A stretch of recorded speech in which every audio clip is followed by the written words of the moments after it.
Respecto, Queremos un cambiado. vale.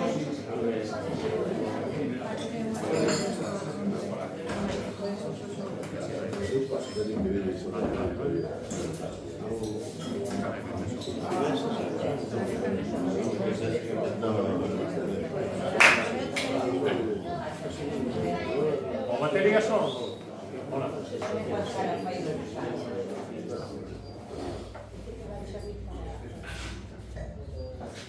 Moi ben, vale. Bueno, bo día. Dende a Asociación Viruchela estamos moi agradecidas coa vosa presencia aquí. Hoxe damos a benvida e as grazas pola súa generosidade a Xurxo Souto por acompañarnos nesta terceira edición de Onda Viruchela. Tócame presentalo, pero en realidade quen non coñece a Xurxo Souto? Acordeonista e vocalista dun dos grupos máis importantes da Estea Bravú, os Diplomáticos de Monte Alto, dende onde navegou ata os Tres Trebóns e a banda Bravú Sangai. E ata aquí a presentación da súa faceta musical, da que se vai encargar o noso experto en música, Pepe Cuña. Pero aínda que a música inunda toda a súa biografía, Xurxo tamén, escritor, actor, director, locutor, profesor e un activo activista galego, e seguro que me esquezo de algo tamén. Como diría unha amiga miña, de Neda, saiu moi ben no reparto. Foi locutor da Tropa da Tralla en Radio Coruña, director de Aberto por Reformas e de Mil Ribeiras na Radio Galega, e tamén ali director de programas da Radio Pública ata que chegou ao goberno un tal Alberto Núñez Feijóo e considerou que Xurxo era unha persona perigosa para os seus intereses, o cal tamén fala moi ben de Xurxo Souto. Participou tamén en Sitio Distinto, na TVG, junto con Antón Reixa, en Luar, en Música Ambiente, en V Televisión e seguramente en moitas cousas máis que van quedar polo camino. No eido audiovisual dirixiu a serie de programas Repichoca para a Televisión Española en Galicia, tamén a película Pucho Boedo, un crooner, e perdoada a miña pronuncia inglesa, na fin do mundo. Diz así, vale, gracias. Dos gaiteiros do mar.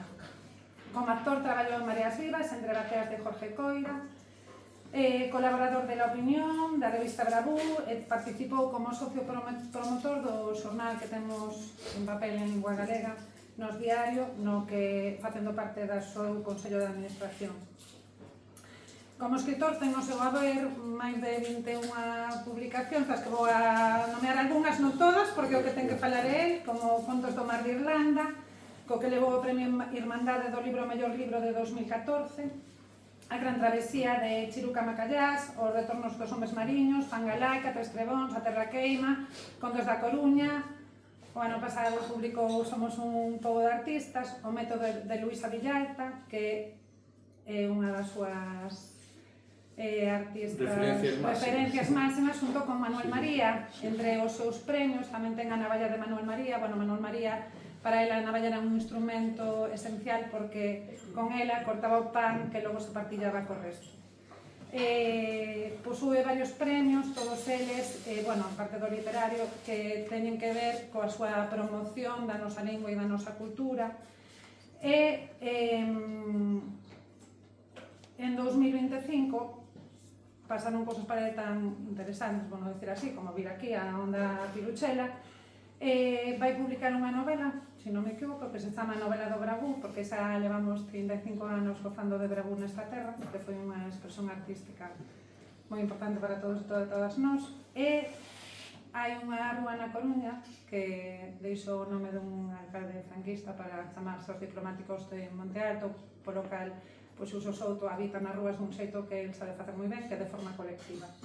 Activista social, con voz a múltiples causas xustas, como moitos e moitas dos que estamos aquí, como Desde Nunca Máis, Altrinón nunha guerra, bueno, pues todas as que temos na cabeza, e moitas referidas á defensa e á promoción da nosa lingua e nosa cultura. Nesta faceta súa de divulgador, tamén quería salientar o seu traballo en todas aquelas asociacións que lle pedimos que por favor comparta o seu saber con nós, como esta, porque para el as cousas importantes comezan en lugares pequenos como as aldeas. Entón, nada, sin nada máis.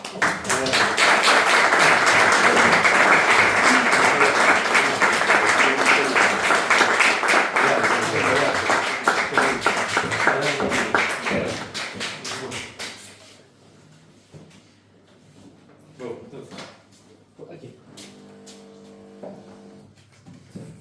Sí.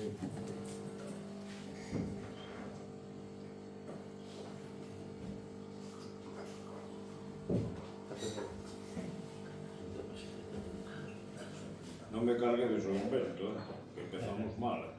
Bueno, a ver. Agora xa está. Aquí. Así está. Escoita, xa. Xa resumido. Bueno, bo día, Xurxo. Bo día. Iba a presentación que nos fixo aquí, Ana, e soume moitísimo traballo.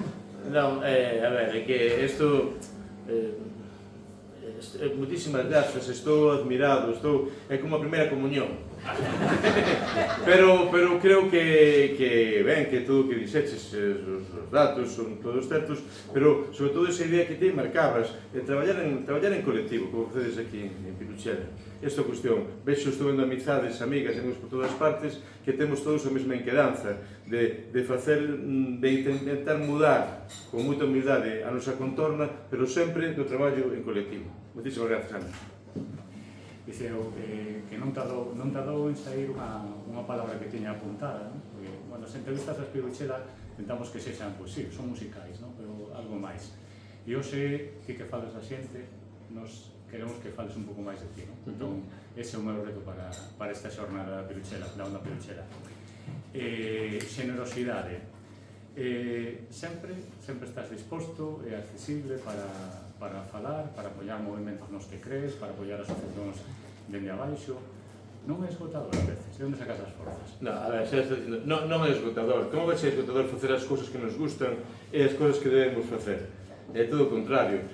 Ás veces, sí, recibo críticas que me dicen, pero que pesado o Xurxo ese, non? Está en todas partes, xa está aí o Xurxo contando o mesmo conto. Pois eso, pois prefiro ser pesado por ir a todas partes que ser un repugnante por non ir onde debo de ir. Sempre foi así, pero máis nestes tempos de hiperindividualismo e de construcción dende arriba e de paroxismo, que estamos condenadas a ser espectadoras e espectadores, pois todo o que sexa traballo social, todo o que sexa traballo colectivo, aí debemos estar. E porque esa é a verdade da vida. O demais é toda pura, pois eso, parafernalia, é unha liturxia que non leva a ningún. Bueno, pois como dicía, isto vai ser un pequeno reto e quero comenzar pois axudando a toda a xente que está aquí, que nos verá e que nos escoitará logo a través das redes sociais, de onde sai a figura de Xurxo Souto. Ese Xurxo Souto, antes de coñecérmolo públicamente, xa con 20 anos, creo que xa estabas estudando, non? Daquela. Fálanos da tua carreira, porque non sei se a xente o sabe, pero Xurxo é licenciado en Filosofía Clásica. Sí, claro, son filólogo clásico e agora, por vivir da vida, son profesor de latín e de grego, neno. Que me parece absolutamente maravilloso. E por eso, como son profesor de latín e de grego, neno, pois estaba dicindo a Leandro que significa melopea. Porque para vos, que é unha melopea? Unha lora.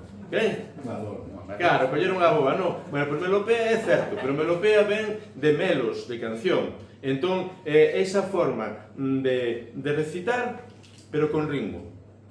Porque comentábamos tamén da cantiga do Cuco de Velle. Eu fun á feira do San Sadurniño en chime de viño de rir e troular. Velei a muñeira, brinquei coas nenas e cun pau pequeno dei pavos a mallar. Ai la la la la, ai la la la la, ai la la la la la la la la la. Esa é a melopea. É un estado de falar con ritmo absolutamente maravilloso. E que me preguntabas que si estabas de filoloxía clásica? Filosofía Clásica, porque ademais, cantos anos levas exercendo? Xa levo 6 ou 7 anos agora. Ben, o conto, Santiago para min, e creo que para moitas tamén de vos e moitos, foi unha iniciación. Estaba na Coruña, tiñas miñas quedanzas, etc. Filoloxía clásica, sempre gostei dese coñecemento do pasado. Hai que dicirlo todo, o meu pai tamén era profesor de filoloxía clásica. Naquele momento non o valoraba moito, porque creo que estudei filoloxía clásica porque o meu pai fora filólogo clásico. E cheguei a Santiago. E claro, Santiago naquele momento só había unha universidade. Era unha iniciación que os pasou a todos. Insisto, o primeiro día que sentei na clase preguntei a un rapaz: ti onde és? O que tiña ao lado. E dixome, eran mesas corridas, eu son de Cangas. E dixome, claro, de Cangas do Morrazo. Non, eu son de Cangas de Foz. Eu non sabía que existía Cangas de Foz. Era a primeira noticia, non? Cando tens eso, 18, 19 anos. E ti de onde é, o rapaz do lado? E digo, eu son de Entrimo. Ai, sí, Entrimo.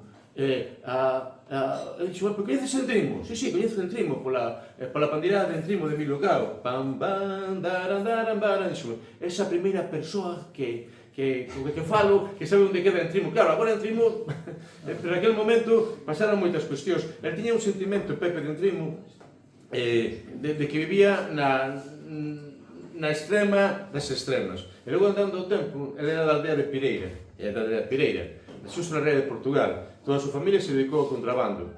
Pois decía, viaxamos, como filólogos clásicos, viaxamos en Interrail a Grecia, e todos estábamos felices e sublimados, pero ao mellor estábamos en Delfos ou estábamos en Olimpia e o Pepe estaba nun estado de éxtase, levaba as fazulas e decía, mi madriña, e pensar que son o primeiro de Pireira que estou aquí. Non, é sentimento de iniciación, pois iso, o estudo.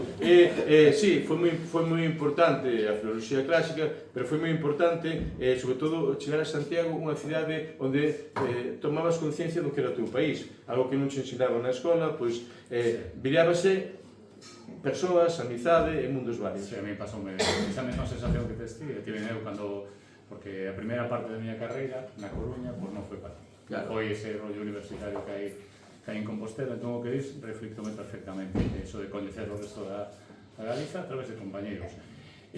Non quero deixar o tema este da filoloxía clásica, porque nos últimos anos, con isto do pragmatismo, as cousas que valen, os pais opinando do que ten que estudiar os fillos, latín e grego, eu non cheguei a estudiar grego, eu fui de latín. Que pensas desa perda, de que cada vez hai menos oferta de estudio de latín e griego? Si, é certo. Agora que son profesor e estou no gremio, vexo como existe a posibilidade formal de estudar latín e grego, pero tanto os inspectores, as direccións dos institutos levan para que non chegues a estudar, porque claro, é un profesor máis, é moi complicado.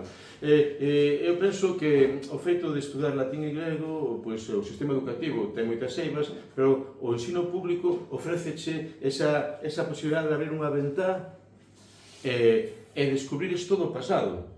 E quero dicir, hai outros saberes que os rapaces aprenden no instituto, non sei, economía, que están moi ben, non vou dicir que non, pero ten que estar na súa vida civil, e están nas redes, pero se non colles ese camiño que só te ofrece o ensino público, é moi difícil que chegues a esa descoberta, a ese universo. Hai unha cita que di, o latín, todos os saberes son como un quebracabezas.